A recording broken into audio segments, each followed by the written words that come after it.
when Fareed Zakaria announced via Twitter on Thursday night, CNN exclusive, a Fareed Zakaria special, the Steve Bannon interview, the hype machine went into full gear.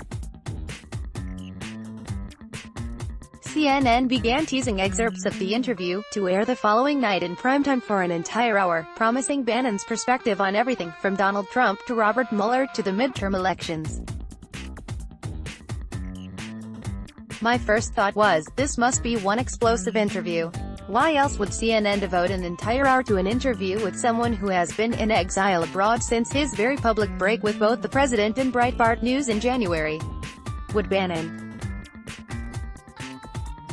turn on Trump? Would he renew his crusade against the Washington political establishment? Did he have a new venture to announce that would thrust him back into the center of the national political conversation?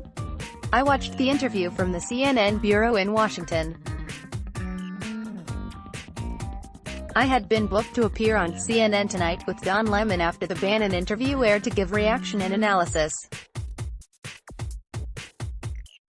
The more I watched, the more agitated I became. This wasn't an interview, it was an infomercial. Bannon declared that the President of the United States is also the country's chief law enforcement officer, and should consider firing Deputy Attorney General Rod Rosenstein.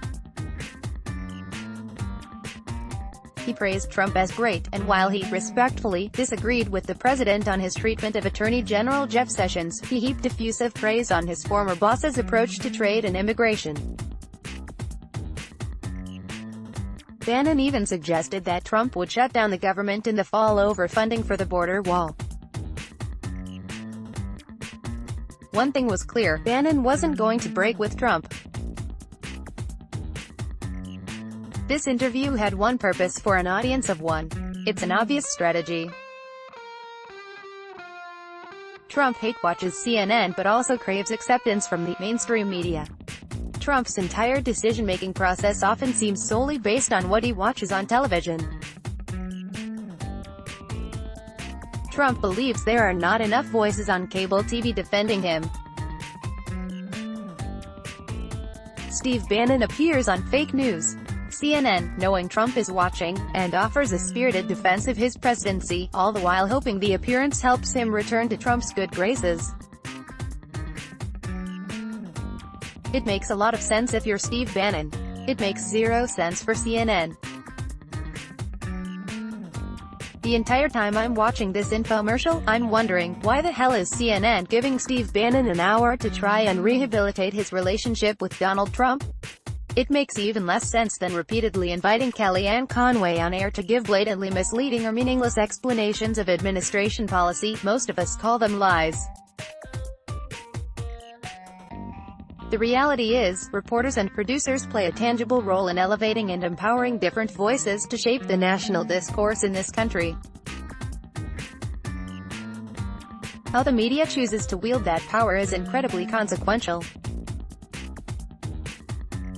If there is a path for Bannon to return to prominence and influence, it runs through the media. Past experience in the ascension of Donald Trump makes Bannon believe the media will do his work for him. He doesn't believe that any reporter or booking producer would ever turn down a quote or interview opportunity with him. I always felt that the worst thing you could do to Steve Bannon and Donald Trump is to not talk about them. To not give them additional oxygen to fuel their venom. Silence is their true fear. For all the bluster about fake news and media bias, Bannon and Trump would be nothing without them. Now Bannon is relying on the media to try and give him yet another lease on life. The only question is, will the media be a willing accomplice to Bannon's rehabilitation effort? If what we saw on CNN Friday night is any indication, the answer is clearly a resounding yes. Kurt Bardella is a HuffPost columnist. He is a former spokesman and senior advisor for former House Oversight and Government Reform Committee Chairman Darlisa R. Caliph Sen. Olympia Snowe, our main rep. Brian Bilber, R. Caliph, and Breitbart News. Follow him on Twitter, at Kurt Bardella, also on HuffPost Opinion. The religious right's True Colors opinion. Trump is using pardons to rig the system for his pal's opinion. Hurricane Maria's death toll was decades in the making. Download.